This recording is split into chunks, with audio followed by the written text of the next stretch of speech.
ఇంకోటి చేస్తే అది కూడా రెండింతలు వస్తుంది. ఏమీ భయపడాల్సిన అవసరం. అధికారులు ఉన్నంత మాత్రాన ఎవరూ కూడా మేమే శాశ్వతం, ఇంకా మేమే ఉంటాం అనుకుంటే తప్పకుండా వస్తుంది. ఒకటైతే గుర్తుపెట్టుకోవాలి ప్రతి ఒక్కరూ కూడా, మా లీడర్కి ఇంకా 20 సంవత్సరాలు ఉందబ్బా. మా లీడర్ 52, పట్టుదలున్న వ్యక్తి, ఒక డిటర్మైన్డ్ లీడర్.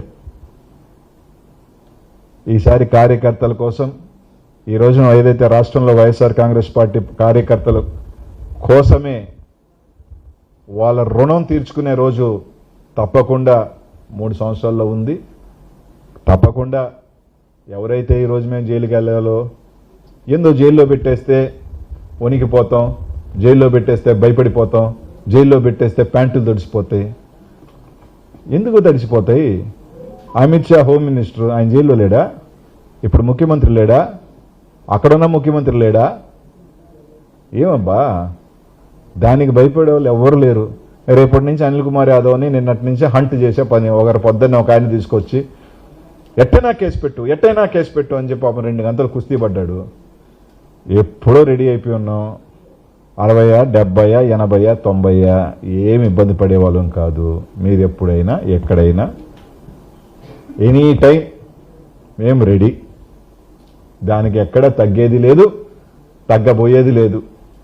తప్పకుండా నెల్లూరు నగరంలో మీరు చేసిన అరాచకాలు కానీ, రాష్ట్రంలో కానీ, తప్పకుండా మాచర్లలో కానీ, పల్నాడులో కానీ, ఎక్కడైతే అన్ని దగ్గరలో కూడా మూల్యం చెల్లించుకునే రోజు వస్తుంది. తప్పకుండా మీరు ఎంత హింస పెడితే అంత బలం ప్రజల్లో పెరుగుతుంది.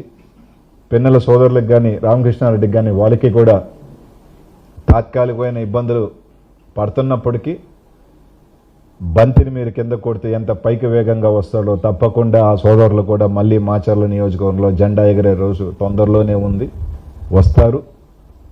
అందరికీ కూడా ఒకటే చెప్తా ఉన్నాం, ధైర్యంగా ఉందాం. జగన్మోహన్ రెడ్డి గారి నాయకత్వంలో ఇప్పటికే కార్యకర్తలు ఏ విధంగా రోడ్ల మీదకి వస్తూ ఉన్నారో ధైర్యంగానే చూస్తూ ఉన్నాం. అందుకే కేసుల మీద కేసులు, రౌడీ షీట్ల మీదకి రౌడీ షీట్లు. పీడిఏదో బబ్బాసీన్ అన్న, ఈయన రౌడీ షీటర్ అంటే ఈయనేం రౌడీ షీటరు?